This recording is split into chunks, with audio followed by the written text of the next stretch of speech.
যে সাংস্কৃতিক প্রতিযোগিতার আজ আয়োজন করা হয়েছিল, তার মধ্যে আবৃত্তি প্রতিযোগিতায় ক বিভাগে আমি যারা যারা স্থানাধিকারী হয়েছেন তাদের নামগুলো আমি ঘোষণা করছি।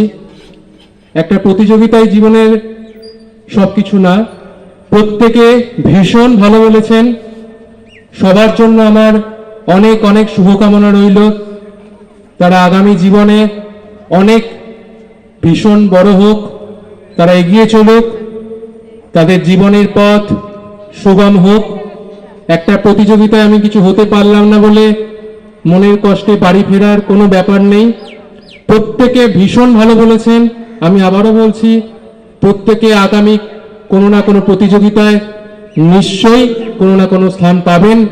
তখন আমার কথাটা হয়তো মনে পড়তে পারে। তাই বাড়িতে সঠিকভাবে অনুশীলন করুন। প্রত্যেকের জন্য আমার আবারও অনেক শুভকামনা থাকলো।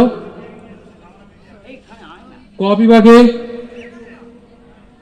আমি নামগুলো ঘোষণা করছি। প্রথম হয়েছেন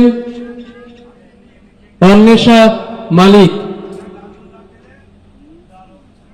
দ্বিতীয় হয়েছেন সৌহার্য চক্রবর্তী এবং যুগ্মভাবে তৃতীয় হয়েছেন তৃষা দাস এবং প্রাপ্তি পাল। গ বিভাগ এবং ঘ বিভাগে প্রথম অহনা দত্ত, ঘ বিভাগ ইপসিতা মাঝি। নমস্কার, সবাই ভালো থাকবেন।